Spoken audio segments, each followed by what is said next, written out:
They told me for years there was no money in podcasting. Well, they were all wrong. All right, everybody, settle down, Nash. Nash, I did this one just for you, ladies and gentlemen. This is the Talk with Tarashuk Podcast. If you know, you know. If you don't know, sorry, it's an inside joke. I am joined this week by Nash. This is the Talk with Tarashuk Podcast. This is not your typical Talk with Tarashuk Podcast. This is unknown, unnamed nonsense. We got the giant list of questions. We have no idea what they're going to be asked. We have no idea what we're going to say, but that's half the fun with my man behind booth, Christian. Christian, how are you doing? Say hello to the people. I'm doing well, man. Ready to get into some unknown, unnamed nonsense, all of the ridiculousness. Let's get into it. It's going to be a lot of fun, but first, we got to introduce Nash, all the way from Nashville. Hilarious, my old co-host on American Minutes and the You Mad Bro podcast. Nash, hello. How are you? I'm good. It's been a while since we've been on a hot mic together. It's been too long. I have people ask me whatever happened to this podcast, and I go, it's a story me and Nash got to tell. So, Nash, what happened to the American Minutes podcast? Whose idea was it to stop? Was it yours, mine, or mutual? I initially wanted it for us to release episodes less often. And then we were both like, let's just stop doing this, because the news is the most depressing thing on earth. Yeah. And we would constantly have to be looking at the news every day, devoting so much time to news. And I started to feel like a crazy person. So I just didn't want to do that anymore. and yet, Nash, we still do that. We still talk shit in our Discord server with all the boys. Well, I mean, yeah, but see, that's different, because now it's like I look at the news like 10 minutes every morning. Honestly, not even every morning, most mornings. And that's about it. That's about all I need. I mean, I still look at the news constantly, but I don't write anything down. You know what I mean? Like, I don't take notes. Oh, yeah, I don't do quotes. I don't read fake news. But the consumption of all the YouTube videos I watch, still heavy. It's still a big old pain in the ass. But the big breaking news story that pissed me off last week was an abortion. I mean, that pissed me off, but I just don't want to talk about abortion. It was the bag ban, the plastic and paper bag ban in New Jersey, specifically Hoboken and Jersey City. And this shit just made me so mad. Christian, do they have that here in Montclair, like the bans on plastic or paper bags? Oh yeah. It's been a slow roll, but now I'm going to supermarkets and 75 cents for a bag. Well, what kind of bag do they give you, though? Whoa. I mean, some places 75 cents is a lot. It is a lot. I went to a deli earlier. Been going there since I was a little kid. There's a sign, $10 credit card minimum. Underneath it, 75 cents for a bag. Jesus Christ, highway robbery. Yeah, crazy. So. Although I did go to Wendy's on my way over here, and they did give me a paper bag. So, touche to Wendy's. Oh, they put the Wendy's in the bag. They didn't go, hey, customer, here's your burger. Hey, you know what I mean? Wendy's, they know their demographic, and they're not about that life. They're like, our customers, if we charge them an extra 75 cents, 20 cents, there's gonna be an uproar. Well, I mean, the whole save the environment thing with the plastic and paper bags, it's a myth, all right? It's a fucking lie. It's what it really is. You think so? I do. Because, listen, I mean, do plastic and paper bags hurt the environment? Maybe, probably, most definitely. You just said it was a myth.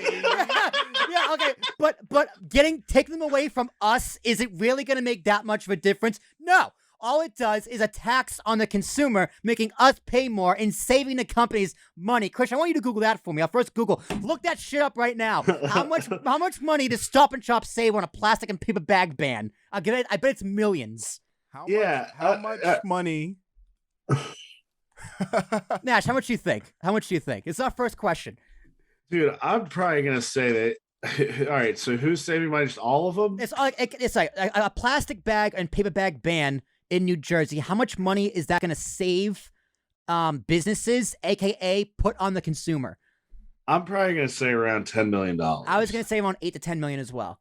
This is for New Jersey. For New Jersey specifically, because I live in New Jersey. Sorry, Nash. You probably still have bags down in Nashville. Freedom over there. Yeah, let's see. We got a lot of bags. Well, we're not close. Like what I get is the plastic bags near the near coastal states. That makes a lot of sense to me because the animals eat them because they look like jellyfish.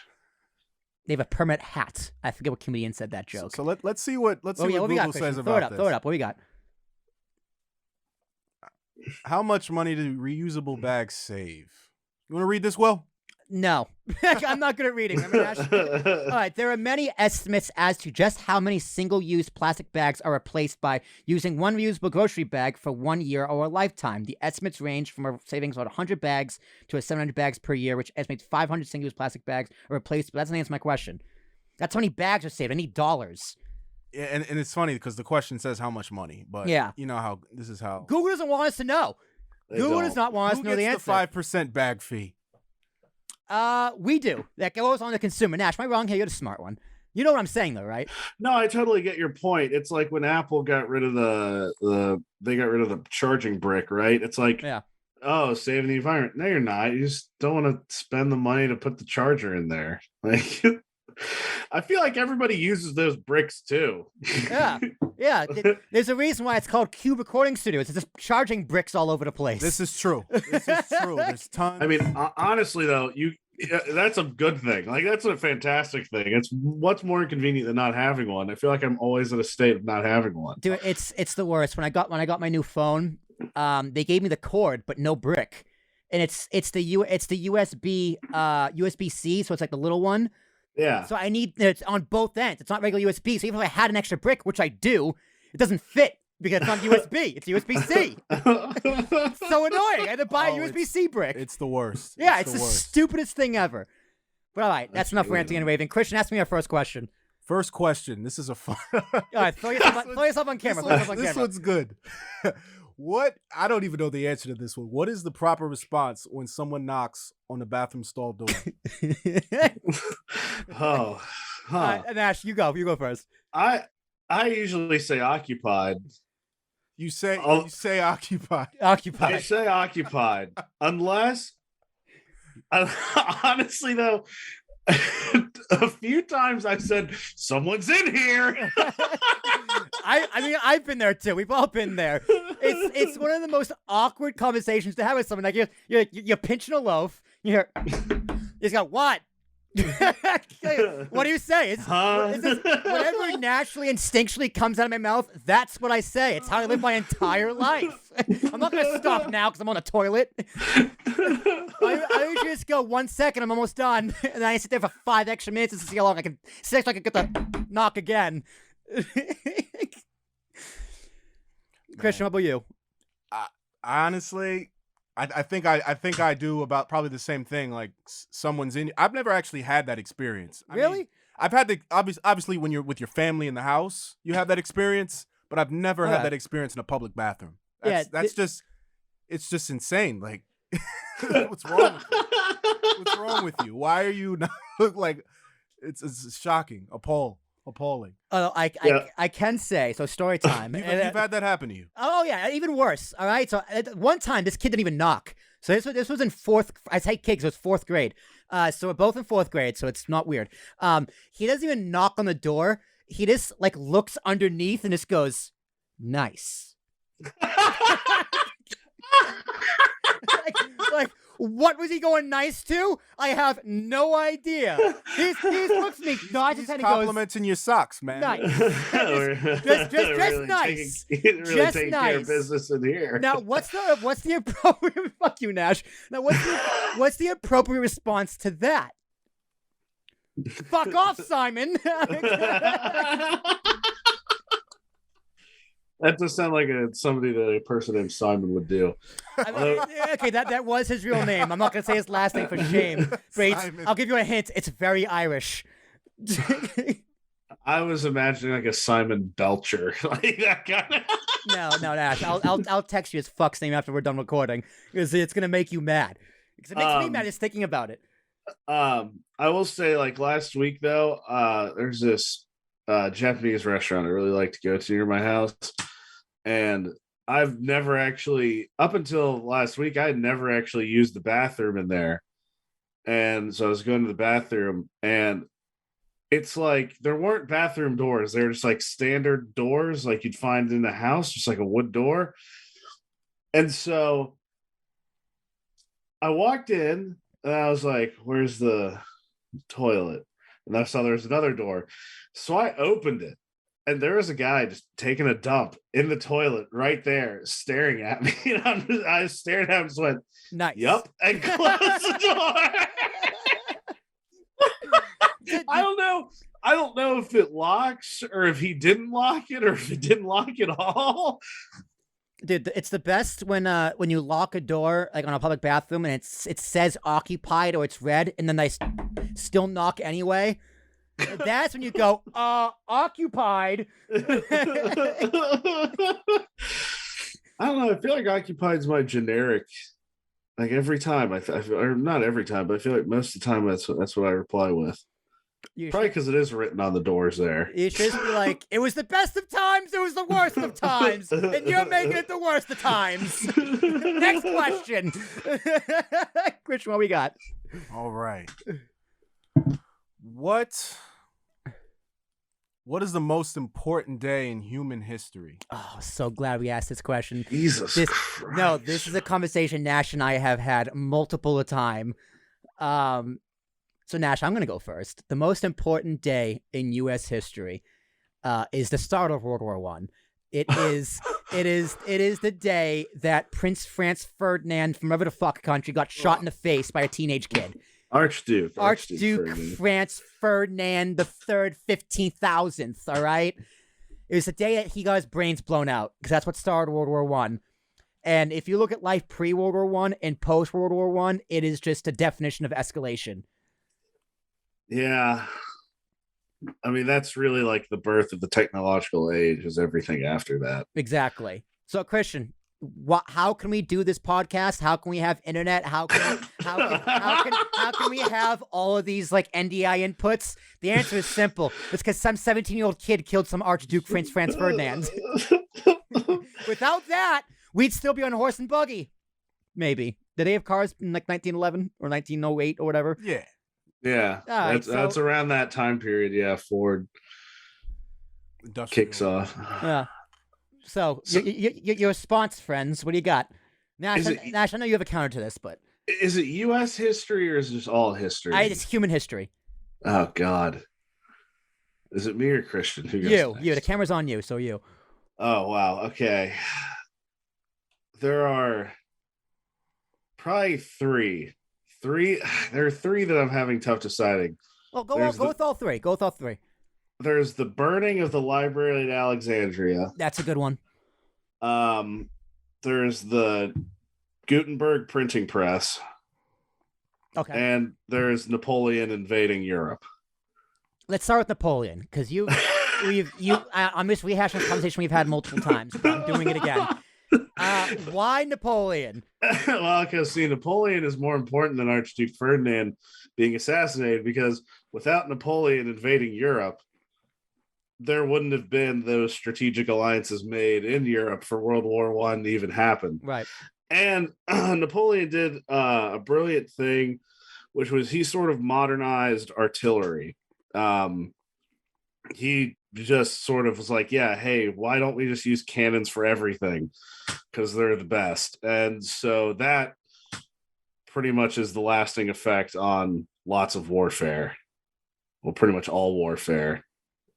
You got to have the artillery. It's all in some degree based off of that. So what you're saying is the reason Donald Trump became president is because of Napoleon. It's because a French guy returned from vacation.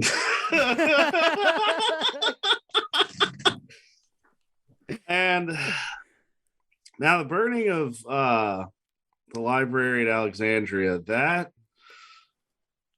is curious because pretty much at that point in time, and that was Alexander the Great who burned it.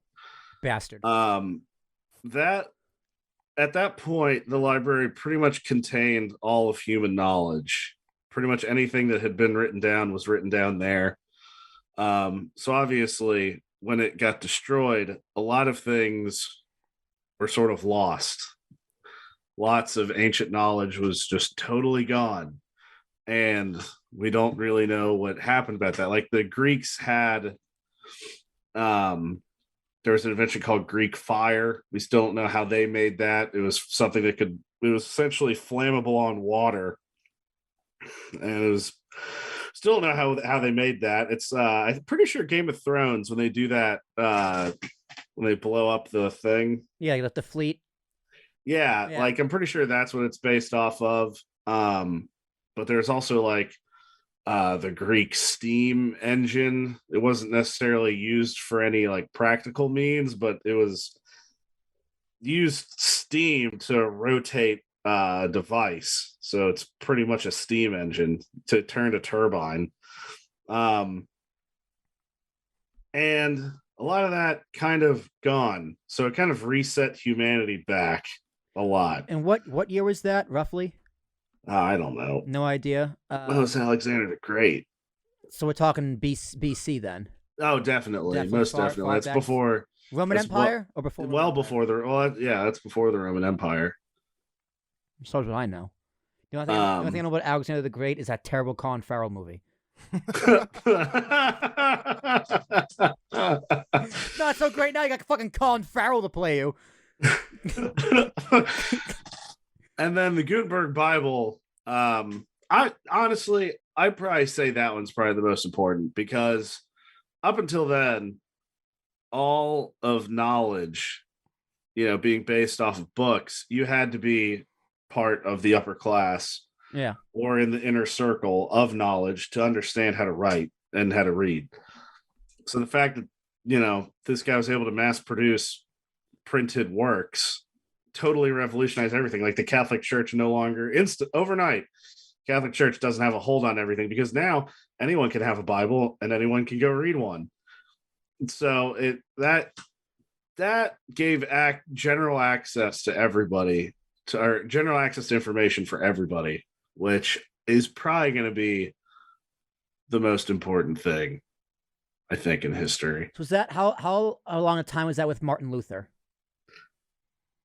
Martin Luther may have been before that, because he's the one who made the Bible pretty much legible for anyone to read and begin with, like common people to read. Yes, because what Martin Luther did. Well, see, this is the thing.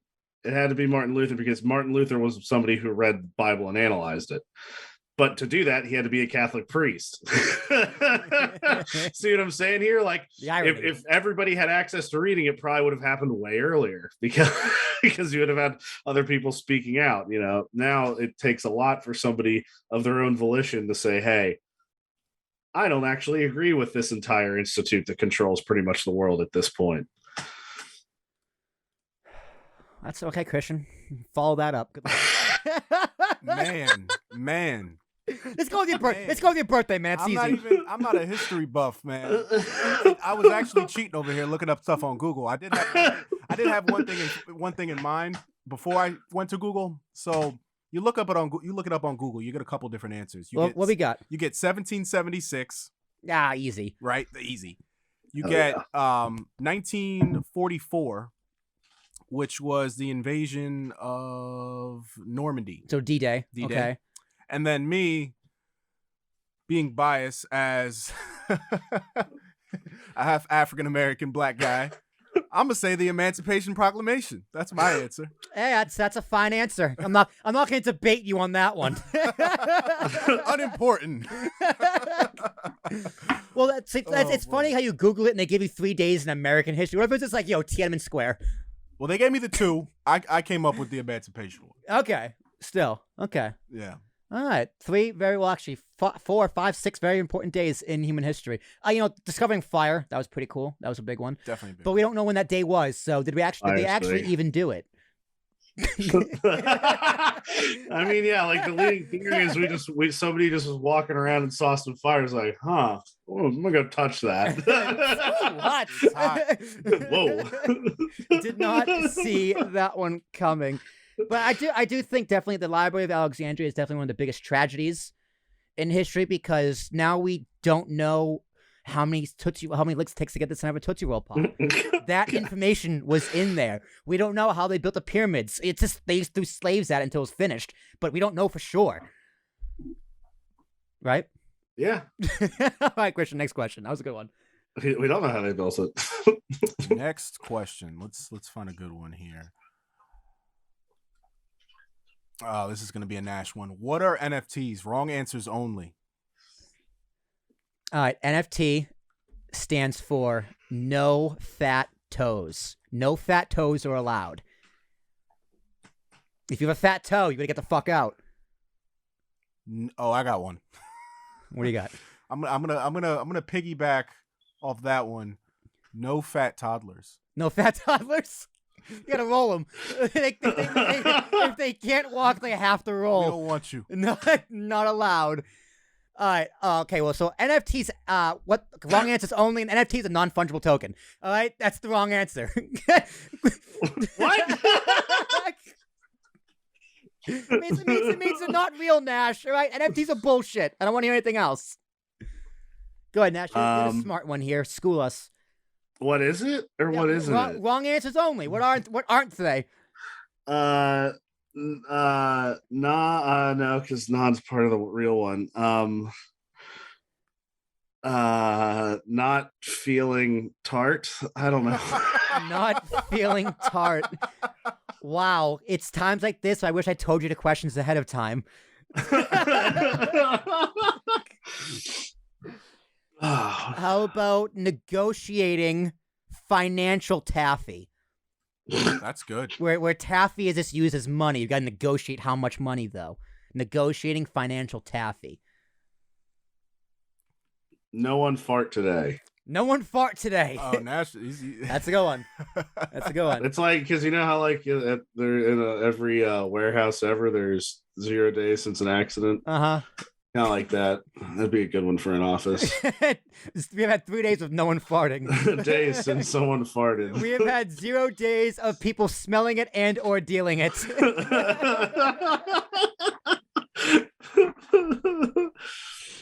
Real talk though, Nash. What do you think of NFTs? What do I think of them? Yeah, what do you think of NFTs? I mean, it's kind of dumb. They're kind of dumb. They're really dumb. But so is Wall Street, and you can make lots of money doing both. Yeah. Right, here's the thing with NFTs. Are they worth anything? Well, yes, because people are buying them, right? They're only worth what someone's going to actually pay for it, like literally anything else on Wall Street. Anything else in the world. Anything else in the world. Like, it's money. Like you can say it's not real, but it's because it's not real doesn't mean it doesn't have value. Well, that kind of opens Pandora's box because not against the argument, but it's funny how people are so against cryptocurrency. It's not worth anything. It's not real, as if the piece of paper is worth what it's printed on. It's the same. Yeah, it's the same thing. It's the same concept. It's just digital as opposed to physical. Right. We're not backed by gold, baby. No, we're backed by ourselves, dude. The U.S. dollar is backed by itself. Riddle me that one. America. USA.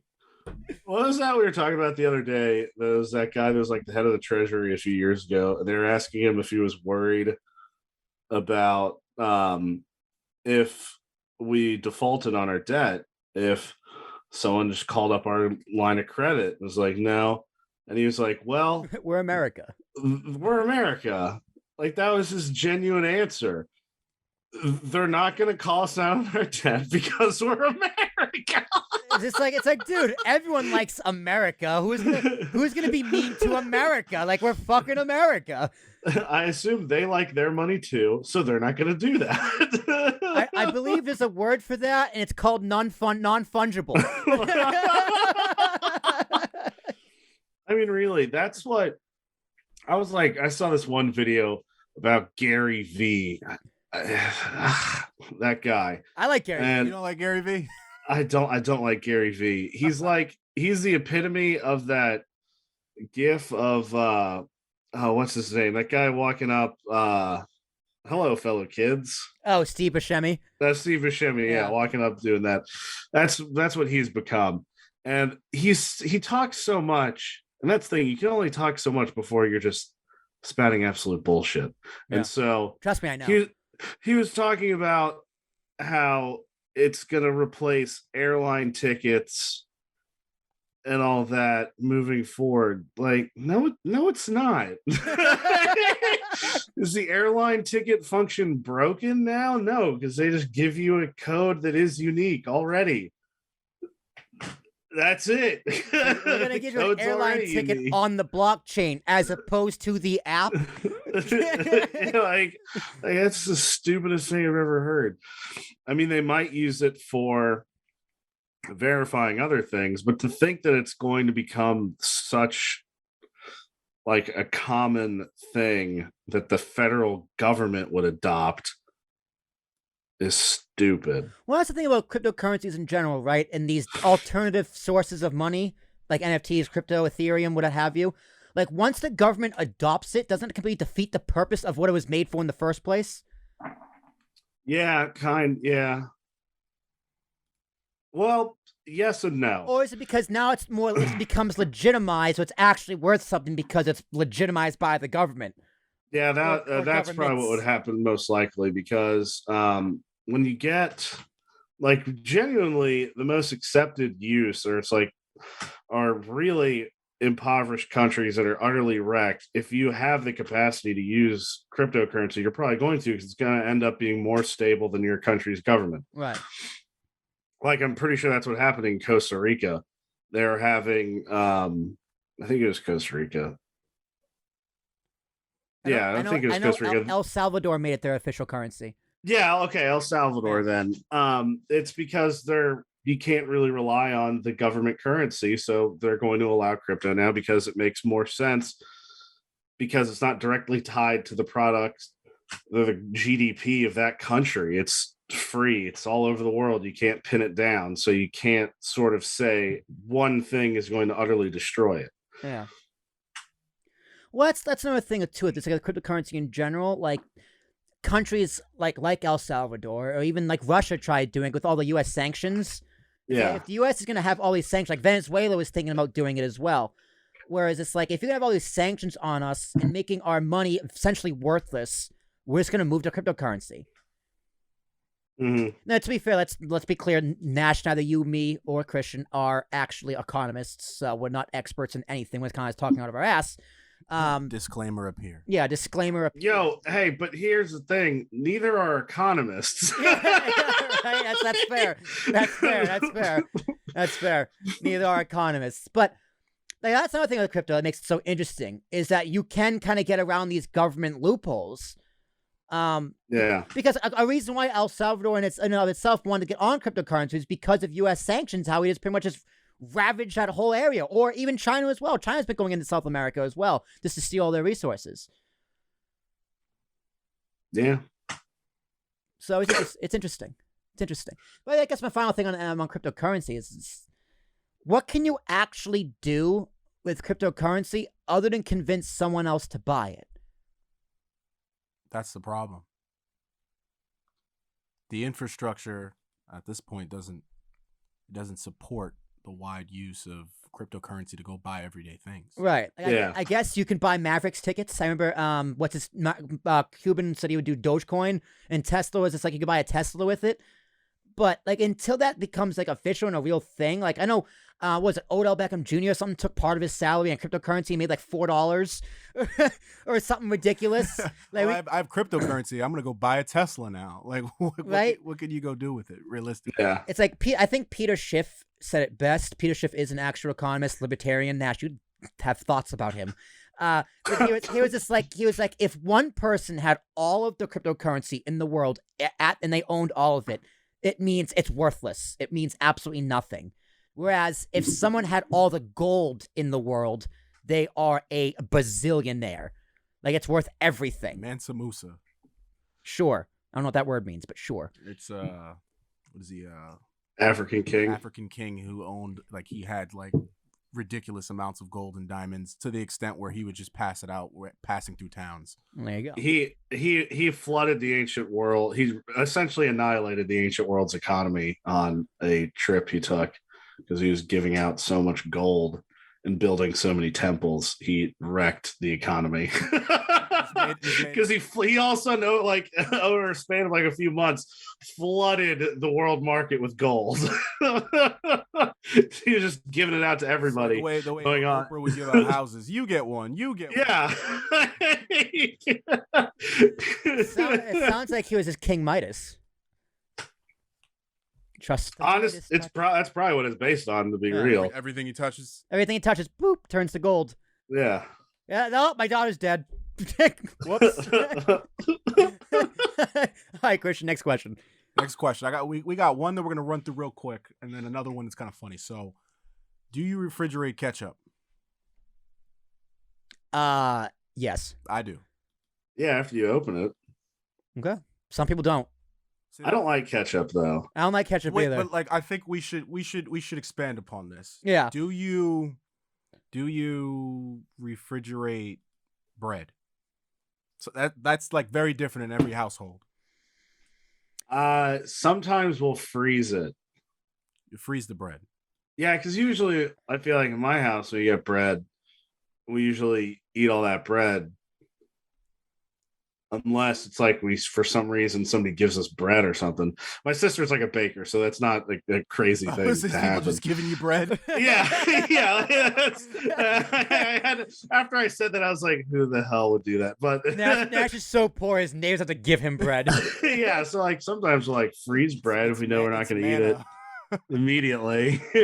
my grandparents would freeze bread. Although my grandmother keeps everything, dude. Nash, I don't know if you know this, but my grandmother has a jar of like grease, like bacon grease, that's been dated back since the 60s in the back of her fridge. It's like fermenting. Yeah, that's what that look. I'm gonna screenshot that look and I'm gonna put it on my desktop because that's exactly how I felt. That's a meme right there. That's a fucking look. It's like when you found out the grease you put in your hair has been sitting in the fridge since the 60s. It's used for your hair. No. I'm just saying that. Oh, I have no idea what she uses it for. I just know she saves it. Are you putting this grease in your grandma's hair? Not my Mimi. But no, she's got a jar of fucking grease. So I guess she refrigerates that, but she doesn't refrigerate ketchup.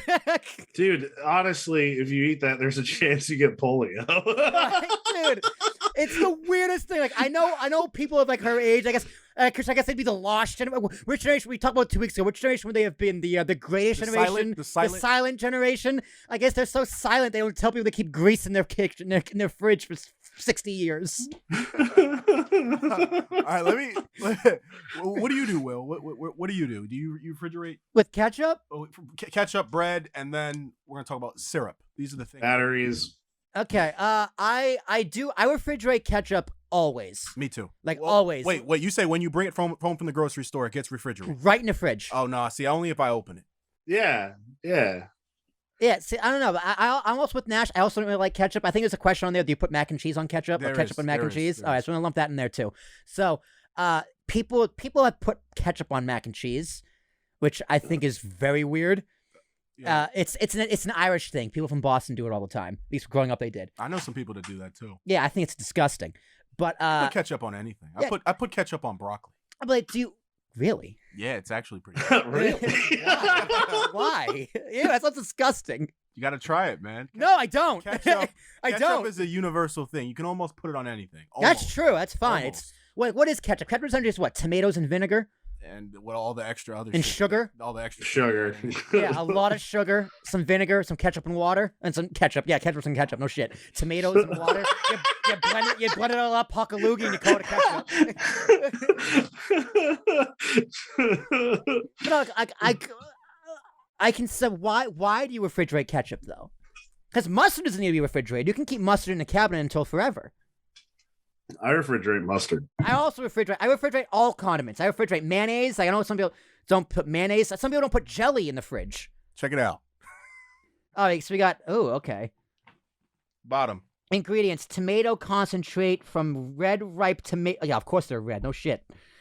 Distilled vinegar, high fructose corn syrup. God damn, it's in everything. Corn syrup, salt, spice, onion powder, and natural flavoring, which just means. Yo. Chemicals. What's the natural flavoring, Will? Hawk and Luke's my ketchup, man. It's good source of protein. That's all I'm saying. All right. So, what about syrup? What do you do with syrup? I never refrigerate syrup. No, because they get too hard. I don't like how you like. it's like you turn it upside down, it just gets stuck. You go, and you got the people who do that. You've been, have you ever been to their house and you see them like struggle to pour it into a cup, and then they put it in the microwave, and it's like, well, why not just leave it? You're like, bro, you're not supposed to put the plastic in the microwave. That's another thing. That's another thing. I've never seen someone who refrigerates syrup. That's an interesting one. It's a little bit insane. My girlfriend doesn't like syrup, and I was very upset when she told me that. It's like she'll eat pancakes or French toast. It's dry. It's plain bread. It's just bread. It's just bread. No butter. It's egged. It's egged bread with some butter, but like no syrup, nothing. Not even jam. Oh my god. Nothing. Her pancakes are probably very seasoned to make up. Yeah, it's a spice. She pours cinnamon on them. Yeah, it's just cumin. I think like banana pancakes is probably. Well, when you get into flavored pancakes, you don't have to use as much. Yeah, like that's what I'm saying. Fine. I think bananas, I would probably use the least syrup because bananas are so sweet already. Yeah, agreed. And pancakes themselves can be pretty sweet as well, depending on how much sugar you put in them and whatnot. Yo, is making pancakes hard? Like, I'd say no. I've never had an issue. Have you made pancakes successfully? Yeah. Then no, it's not hard. No, I'm saying like some people think what's the standard? Because you can make pancakes and you could make really good pancakes, but to make a pancake, dude, the instructions are on the box. It's like, can you make Easy Mac? It's like you put the batter in a bowl with some milk. You swirl it up. No, I'm saying like cooking it right and like flipping it, like that aspect of it. Yeah. Like I don't think that's that hard, but I've met many a people, many a person. many. All right. So when you make pancakes, Nash, do you making pancakes? I've never thought it's hard. I think it's one of the easiest things you can do. It is. And I don't know. I was just trying to get some more consensus. If you guys think making pancakes is a really difficult task, I need answers on this. The first flip is hard, but what you don't do is rookie mistake. You don't do one pancake per pan. You do 4. You do 4 small pancakes in each corner, and you flip each of them. Why you say that's a rookie mistake? Because the big one, if you do this one giant one, and you just have this little spatula, you're gonna fuck it up. Well, when I make, now some people just go woo. Like when I was younger, my father made breakfast every Sunday. It was like a tradition. And my dad too. He's an amazing cook, like all across the board. Anybody can make breakfast, but this guy, he'd be like, "You want Chinese? You want this? You want? I got you." Hooks it up. But he would do one because he'd make decent sized pancakes depending on the size of the pan, but probably one in a pan, or he'd put on the griddle and do a couple at once, but all decent sized. But have you heard of? I always say the first pancake is the test. You always mess up the first pancake. Yeah, because you gotta wait for the pan to get hot. Right, because that's just the way it's done. First pancake, it can be a little bit messed up, but then after that, they start coming out pretty. It's easy. Well, you're supposed to butter the pan. You use butter? Yeah, you butter the pan. No, I know you have to butter it, but some people use Pam, some people use coconut oil, some people use butter. I would prefer butter burns. Butter. Butter does burn, but I would prefer butter because it's a nice lubricant for the whole pan. Lubricant. Like if you use olive oil, we gotta talk. That's so devious. Lube. You gotta lube up your pans for the pancakes, man. You just get slides in nice and easy. The batter just goes woo. Oh my god! Such a graphic. No, yeah. If you're not making pancakes, you can't just raw pan the pancakes. That's it would get stuck. It would just stick. You're gonna have a bad time. Okay, all right. The dumbest cooking mistake I ever made. I was like maybe 9. I tried making oatmeal and I didn't put any water, milk, anything. I just put a bowl of oats in the microwave. Oh, I was like, why isn't this working? And I tried it like 3 or 4 times. I was like, this says 60-second oatmeal. I put it for like 4 minutes on 4 separate occasions. It's not turning to mush. What's going on? Here's the thing, though, dude. Like the oats on top, it looked like nothing had happened. But I took a fork and like tried to swish them around, and they were black. They were burnt. It was bad. Did you eat it? No. What do you mean? No, I couldn't eat it. I have Crohn's. I shouldn't be able to eat to begin with. He shouldn't have even been making it in the first place. So, I mean, I'm here making fun of people who can't make pancakes. I couldn't make fucking oatmeal, and it says the instructions on the box. It's like, wow, I should have thought to add water. Yeah, so that was bad. That was bad.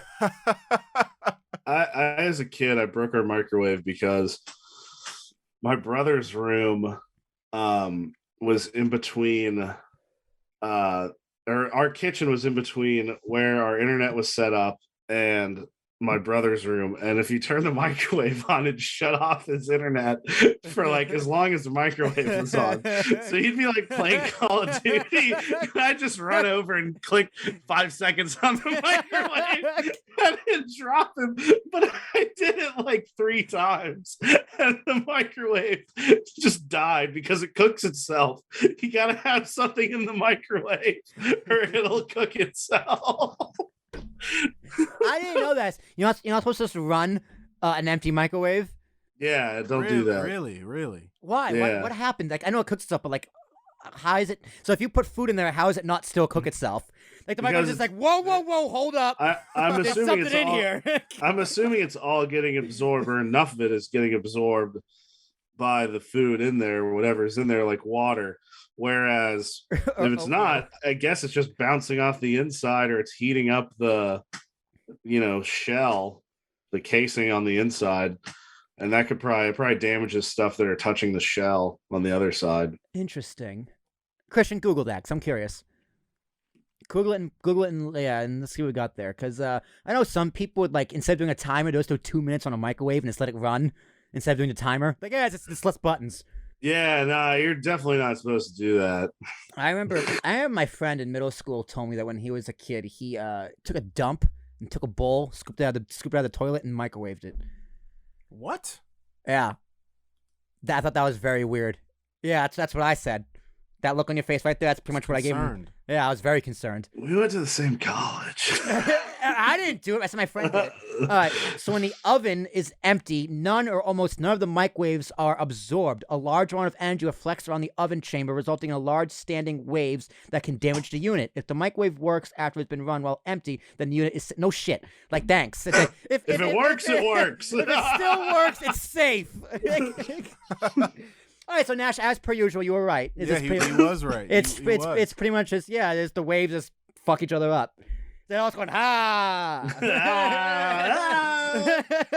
the function gets too lit. All right, that was fun. Christian, right. Next question. What we got? Next question.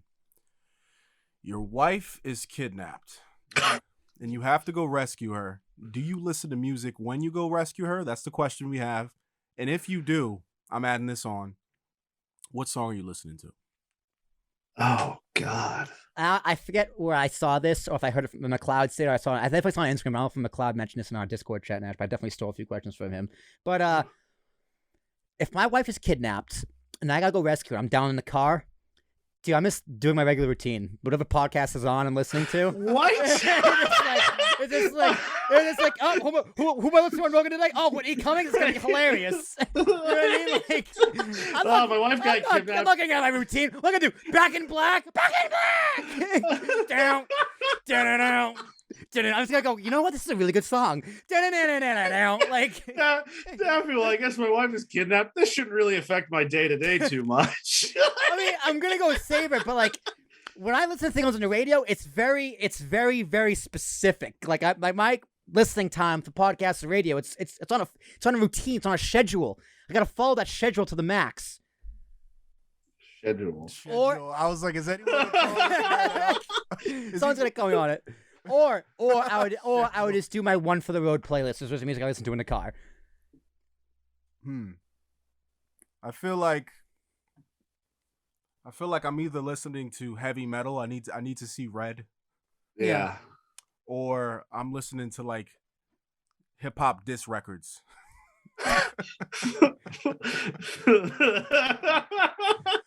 The Pusha T diss album collection.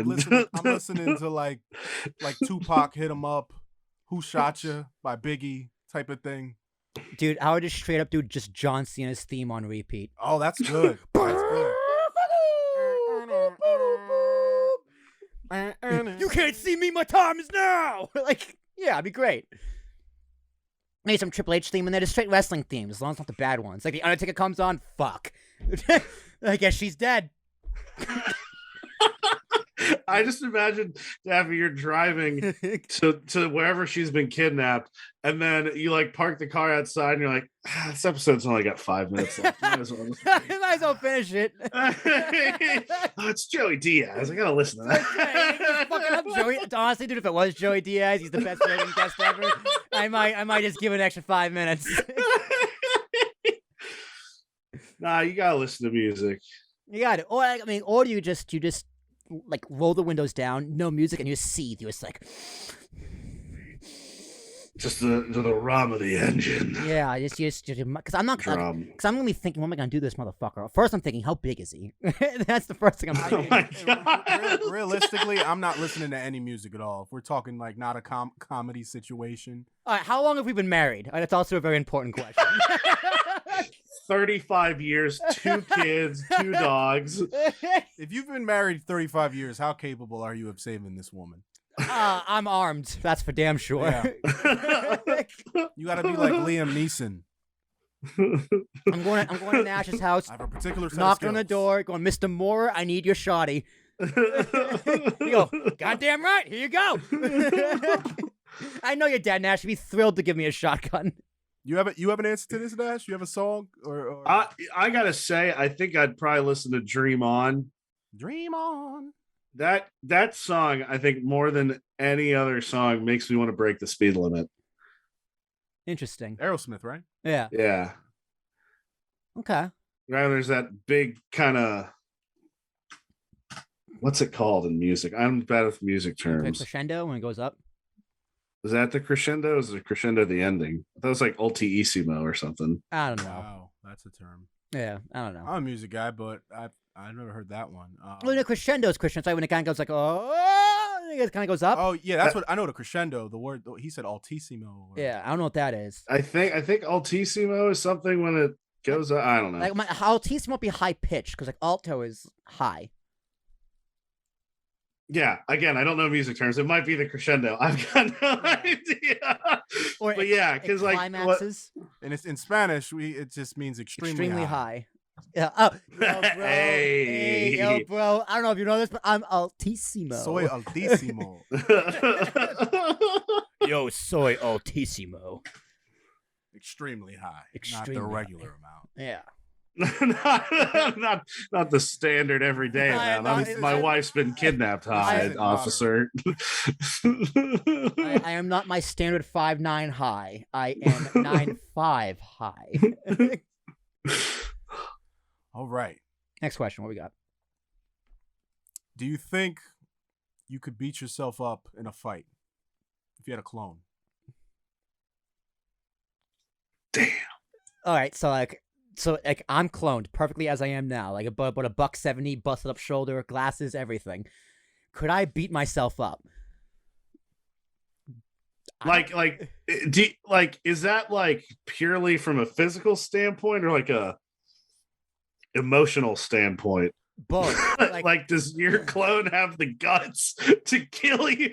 Well, We're watching the Prestige, all right? So here's the thing. So Nash, the inspiration for this question was Naruto Shippuden, when they're going to save Gaara, and like Team Guy is all fighting clones of themselves. And I was like, this is quite the quandary. Could I beat myself up? Now here's the thing: if you don't have the killer instincts to kill, neither does your clone, because it's a clone. So like, if me and my clone go after each other, might just be like, you know what? We probably wouldn't fight. We just do a podcast. We would do this. God, 2 of you. That would make it so much better. Interviewing myself. Talking with Tarashuk. Yeah, talking with Tarashuk. My guest Tarashuk. You know, let's talking with Tarashuk. Dude, I don't think I could do it. I don't think I could beat myself up. I think I would lose. And that, I love how the lower third just popped up right there. Will Tarashuk. Yeah, that's the real one. Put an X on your head so we know. Nice pause. Like, I don't know, Christian. Do you think you could beat yourself up in a clone fight? I think I could. I mean, I'd have to really piss myself off. I'm a really calm guy.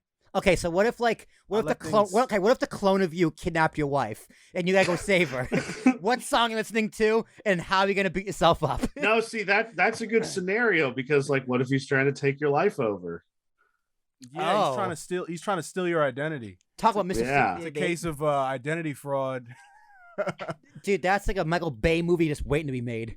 Dude, have you ever seen The Prestige? Yeah, Prestige is a great movie.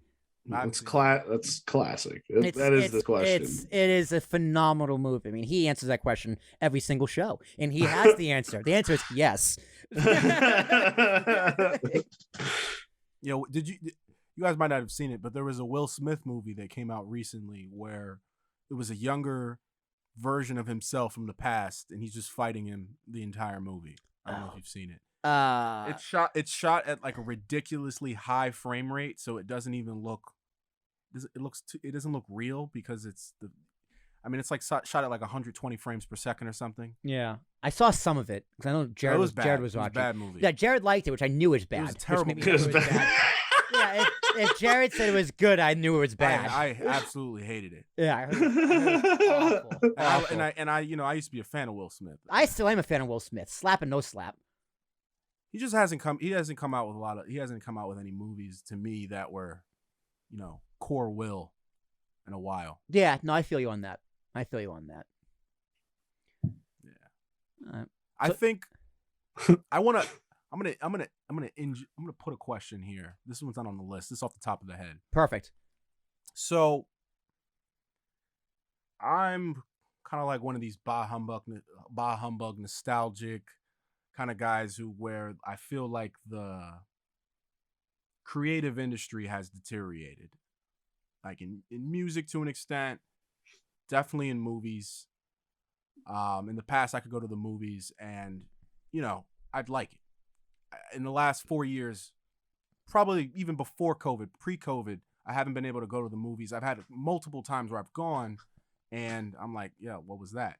So I guess, who is this generation's actors? Because there's an overlap. I grew up on, guys like Will Smith that we're talking about, or Denzel Washington, or Jake Gyllenhaal, and all these people that were the greats of our generation. What's your guys' opinion on who is like, I guess first of all, you have to define what the generation is. Where does it start? Because you would still say Jake Gyllenhaal, like he's still making movies. He's still making movies, but the people that are young now, they didn't grow up on it. I guess that's the way I'd frame it. So you want to say like the next generation, like the next group of young guys? I guess. You're saying like who, like compare it's like Will Smith in the 90s was pop culture. Who is that today? I think he's arguably 90s and early 2000s. Early 2000s. Yeah. Okay. Because he didn't really blow until Independence Day. Yeah. Which was like 1997. Yep.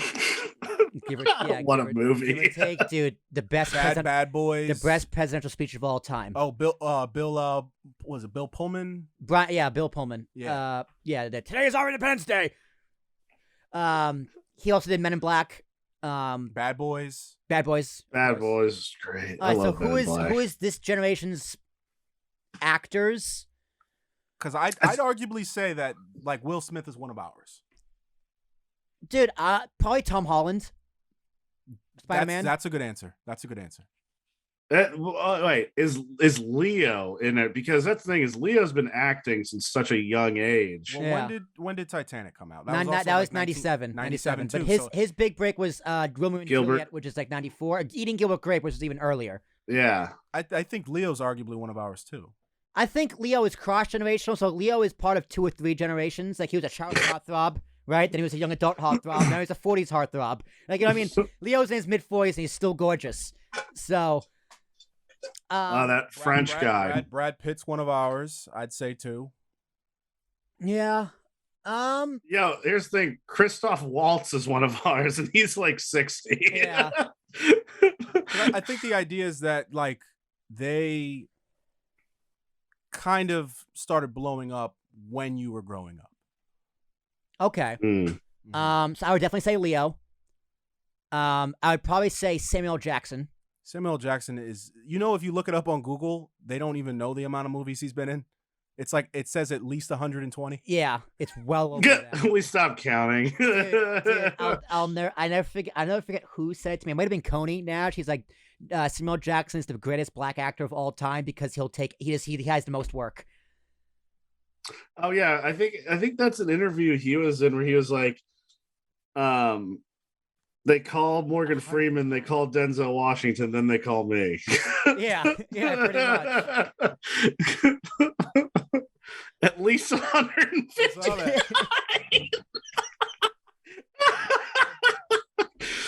At least. That's insane. I think the next generation you're gonna see Denzel's kid is gonna be. Oh yeah, he was on Ballers. John David Washington. Yeah, he's a great actor. He has all the swag of Denzel. He's just better looking. I think he's gonna be big. Daffy's got a crush. Dude, he's a sexy man. I didn't have a comment on that, Matt. I was like, I'm just gonna look up. What do I say, dude? I'm as straight as an arrow. Don't get me wrong, but he's a good looking. He said Leo's gorgeous. He's a good looking guys, dude.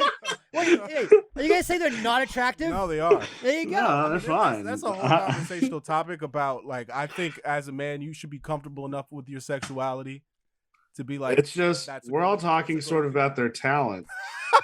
Yeah, fair. And you keep calling them cute. He's like, you keep making comments on their appearance. Oh, fair. But yeah, that goes a long way in Hollywood. Makes a star power. I would say a lot of the it really does. I would say a lot of the Marvel stars like Hemsworth, Evans, Downey Jr. Not Hawkeye. Fuck Hawkeye. Black Widow, Doctor Strange. All those actors.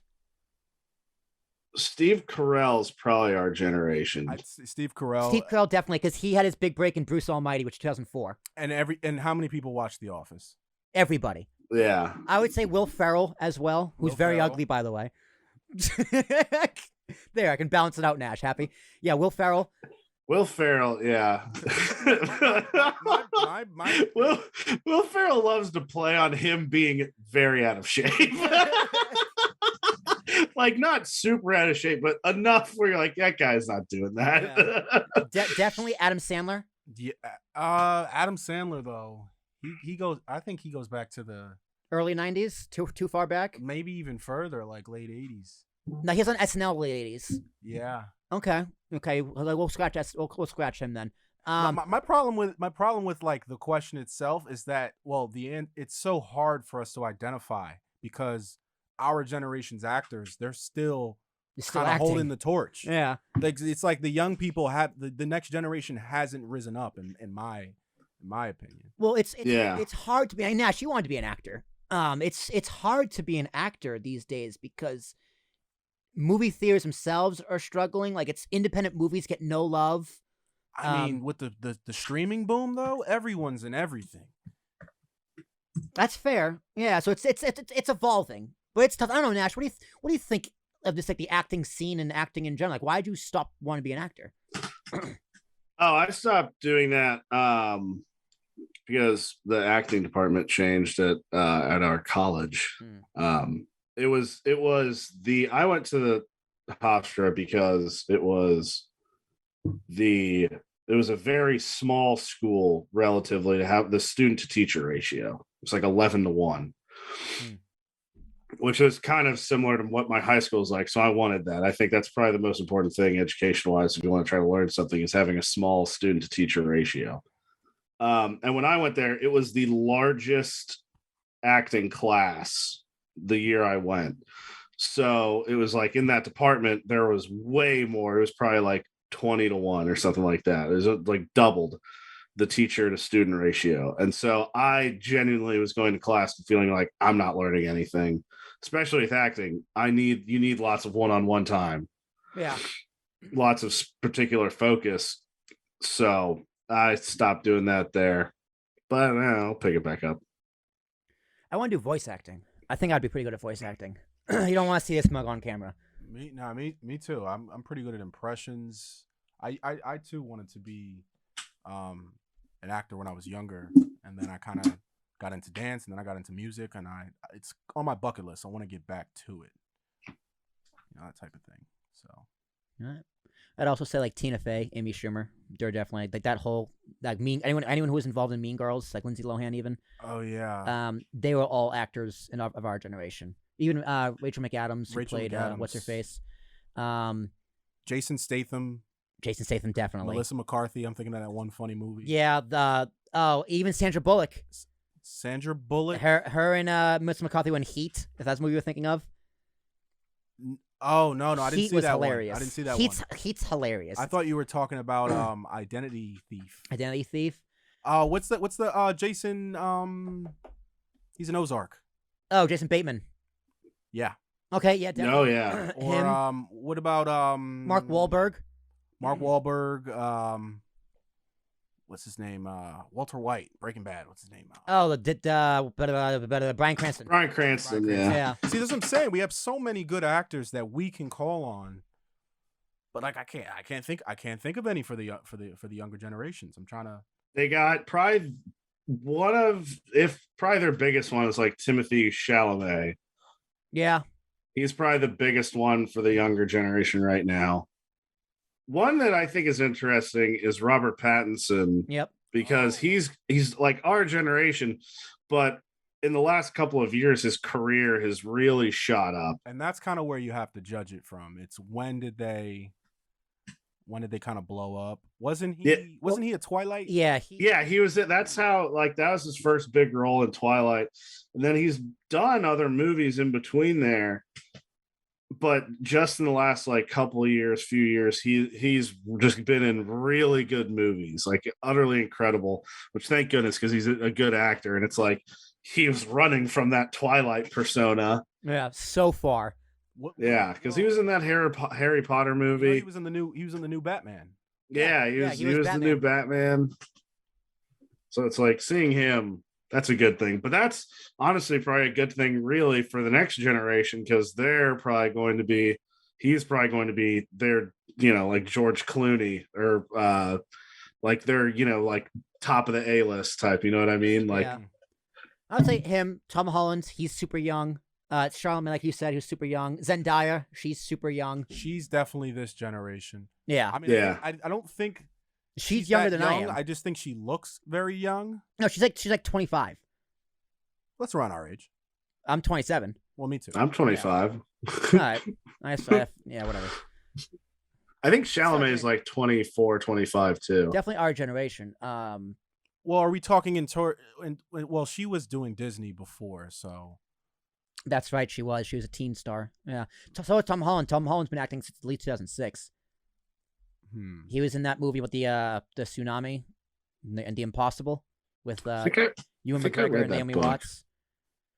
Nah. Yeah, Nash, we talked about this the other day. Ewan McGregor, also our generation. Obi-Wan, baby. All right, Chris, how long have we been going? We're at an hour and 2 minutes right now. Let's do one more question. Okay. All right, here we go. Let's cut. Why do people hate Elon Musk? Ooh. This is baffling to me. I mean, people like to hate him because he's a billionaire, right? Like, it's because he's African American. Oh, shut up. Everybody's racist, man. That's just. I guess so, dude. That'd be so funny if Elon started trolling people and saying, "Well, you don't like the successful African American." If he actually played that card, but no, I mean, dude, that's I saw some meme about like him buying Twitter. It was like it's the first time an African American is going to be on the board of Twitter. Dude, it's true though. It's true. It's like you have a dumb term. You say it belongs to one person, but here's another person who looks completely different. The same term still applies. So. They dug their own grave on that one. But Elon, people hate Elon because he's rich. That's just it. They hate him because he's rich. And because he's principled, and because he's a troll. But I mean, listen, here's a guy who his sole goal is to make the world a better place. It doesn't make sense to me that people who are so up in arms about climate change, want climate change, are mad at the guy doing the most to fix climate change. arguably. You fucking made Tesla, right? You want to get off gas cars. Yeah. Tesla's the way to do it. Now you hate him? Fuck you. Like, yeah, he's principled on free speech. Hopefully. We'll see how that turns out. But at least what he says, he's principled on free speech, which apparently is a bad thing nowadays. Oh, and he wants to go to Mars. Did we mention that? He wants to go to Mars. Like, all on his own. Like, we should be so happy and so thankful that Elon Musk is an entrepreneur in the United States. Like, yeah, he's a little annoying. He can be a dick on Twitter. But the net positive is way more than the net negative. Someone prove me wrong. I think that's kind of how I feel about it. It's like, I mean, I don't know, right, his exact goal with everything. We don't know the inner workings of his mind that way, but so far he seems like a pretty good guy. He hasn't done anything that's hurt me. Yeah, so I don't understand why somebody would.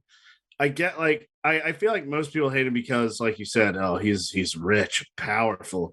He didn't pay his taxes. And it's like, that's not true. He just kind of got tricked.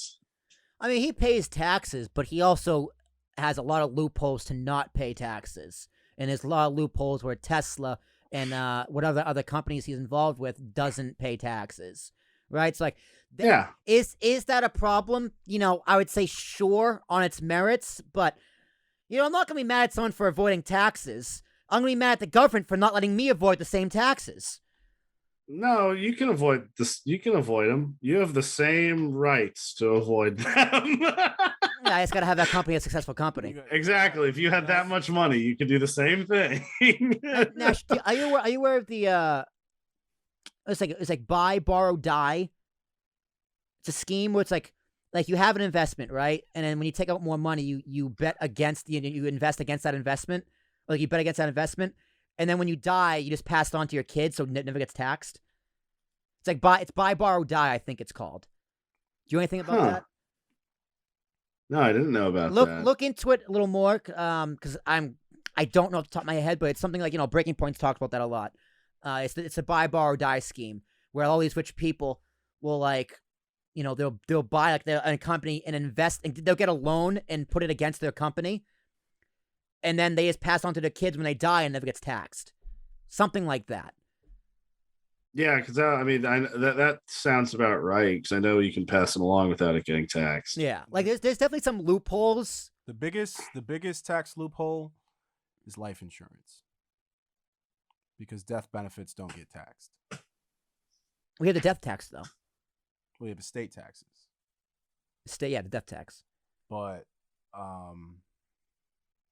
death benefits, life insurance, also especially life insurances that have an investment account within them, they don't get taxed. Yeah. I used to, I was a financial advisor. There's a lot of ways with life insurance to get around taxes. Interesting.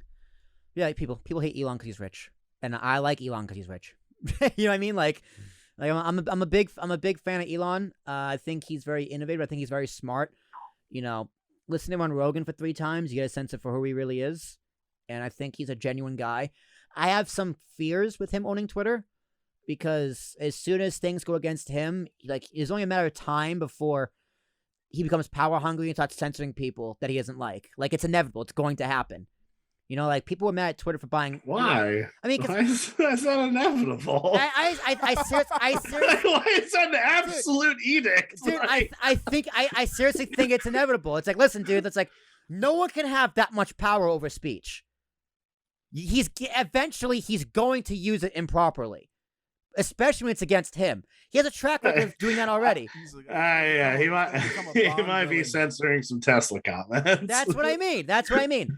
So, like, people who are mad at him for that, it's like, well, you're happy with Zuckerberg owning Facebook, who's also a billionaire, or you're mad with the current owners of Twitter who are also billionaires. So it's like, well, you're pointing out a valid problem, but the thing is, like, who should own Twitter? People can own Twitter, but Twitter itself should be owned by the public. It should be a public utility. Yeah. I go back and forth in my head whether it should or shouldn't be. Why? Because it's a private company. It's a private company, right? It is. Or it's a public company now. But if it's a private company, then it's like, I don't know. But you gotta realize, what does the private company do? Like, what do they do? What are they? Like, honestly, it was, what's that proposition? That's the big thing, is like they just need to get away from abusing that. It was like Proposition 120 or something.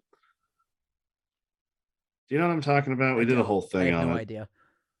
I'm forgetting. It's pretty much the internet censorship law, where it's just like companies. It's not the one. It's net neutrality. No, it's not net neutrality. Is it the law that Section 230 is a part of? It might be Prop 230, the Telecommunications Act of '96 or whatever. Yeah, So it's in that propositional law. Everyone can look that up on their own. But I know what you're talking about. Yeah, because it's pretty much like, hey, you're not responsible for what everybody says, but you can try to make sure they're not being egregious with what their comments, because you can't control it. It's the internet. Yeah. And nowadays, especially Twitter is the best example, and YouTube is another one, where it's like, oh, so we can control what images and words get shown on our platform without a doubt, even though like all we're doing is showing people comment. What's interesting? What does the FCC tends to not get involved in these matters? No, the FCC is just TV and radio, and the reason they did that was mainly just for like airwaves. There wasn't enough waves. Well, see, that's the thing, is that's why they generally don't get involved in the internet, because the internet is instantaneous. It's infinite. And it's infinitely more people. So they're like, when they originally wrote, I think you're right, it is Proposition 230. When they originally wrote it, they're like, hey, we get it. You can't control everything instantly, but you can't control as people as quickly as they're going to comment or say things online. And it'd be impossible to have infrastructure to do that. So try your best, but we know you're not going to get it right. But now they're seeing that as, oh, we can do whatever we want in an attempt to control it. So we got Section 230 up right here. Yeah. No, me and Nash talked extensively about Section 230. Whereas, Nash, I think we pretty much land on Section 230 in and of itself as a law is totally fine. Doesn't really need to be adjusted that much. Yeah, it's like, exactly. It needs to be adjusted enough where they're not abusing it they honestly just took it and started looking at it from the other side. Yeah. And they're like, oh, so they do give us reign to do what we think justifies monitoring this. Right. But it's kind of, honestly, it's really crazy. It went on for so long, that many years online, where nobody was like, oh, we can just abuse this. I've got a feeling that was Google's long game the whole time. They read that and were like, all right, we're going to give as much stuff away for free as possible. And then we're going to control all of it. And it's written down where we can. And that's pretty much what happened. So yeah. Hate the CEO of Google, not Elon Musk. Yeah, or Amazon's labor, like, or Ford for lying about their electric vehicle initiatives. Like, yeah, there's plenty of hate to go around. But Elon's generally trying to make the world a better place. I'm happy he's going to own Twitter. But I don't think one person should have that much power over public discourse. Whether it's a person or a company, and the person owns that company, right? I just, like, the only way to move forward as a country is to let open communication. Like, tell me one time controlling communication has worked ever in history. Ever. I think I talked about that earlier. This is a callback. This is what the professionals do. What did you do? The Gutenberg Bible. The Gutenberg Bible. Yeah. The printing press. Yeah, you said they let access to everyone. Everyone had access. Exactly. Yeah. It was a callback. Exactly. That wasn't censorship. That was the opposite of censorship. No, but that's what I'm saying. Like, you're right. The previous point. Yeah, I agree. Can you say it again, Nash? It's not really often you tell me I'm right. Well, you're totally correct, Daffy, yes, and in your infinite wisdom, you are. I don't know. All right, ladies and germs. I'm tired. It's time for me to go home. But this has been Talking with Tarashuk, baby. My name is Will Tarashuk. T as in Thomas, Arashuk. You can, if you like this podcast, make sure you head over to ambiguouspodcast.com YouTube channel for all the clips from this podcast will be found there. I'm doing interviews still. We're doing this once a week. Once the infrastructure is fully set up, Christian, we're almost there. Probably in June, we'll be ready to start going live with these. We just got to kind of figure out dotting our I's and crossing our T's and figuring it out. Nash, thank you so much for being our test guinea pig here. Anything you want to plug, what you're working on with APS, your different podcasts with Luke, anything you want to plug, my friend, the floor is yours. Yeah, check out Midnight Showing. That's a pretty good one. I love that podcast. We talk about movies. Also, Jared's going to be coming out with some new shows, I think. I don't want to spoil anything. I don't want to set anything in stone for him, but that'll probably be next month or this month. So yeah, keep a lookout. He's been telling me some fun things, so that's exciting. Christian, over to you. What do you want to plug? What do I want to plug? What do you mean? I mean, your studio. You have a studio here. What do you mean? Your business? You're part owner of this company, Christian. You got some shit to plug. Daffy, he's beyond your petty commercialism. Oh, come on now. This is good business, man. Cube Recording Studios. There you go. Live stream capabilities. We're shooting podcasts. We're doing audiobooks. We're doing music. We're doing music production. Whatever you need, audio, video, we can handle it. CubeRecordingStudios.com. Go, click the link. We'll put that in post. Perfect. Nailed it. And one more thing. Boom. Yeah, I'm so happy these lower thirds I made. It took me a few hours. I'm getting better, but I put that camera back on me. It's time to close out the show. My name is Will Tarashuk, T's and Thomas, Arashuk. This podcast can be found on all podcast platforms worldwide, baby. We're across the world. A lot of fun things coming in the next few weeks, next few months. Check out our social medias for clips. Like, share, subscribe, comment below. This show can only grow if you let it grow. So help us grow. And we'll be back next week. Either me and Christian with a guest, with a different guest, or an interview. A lot of fun things happening at the Talking with Tarashuk Podcast and the Biggest Podcast Solution. So make sure you stay tuned. But until then, we'll see you next time.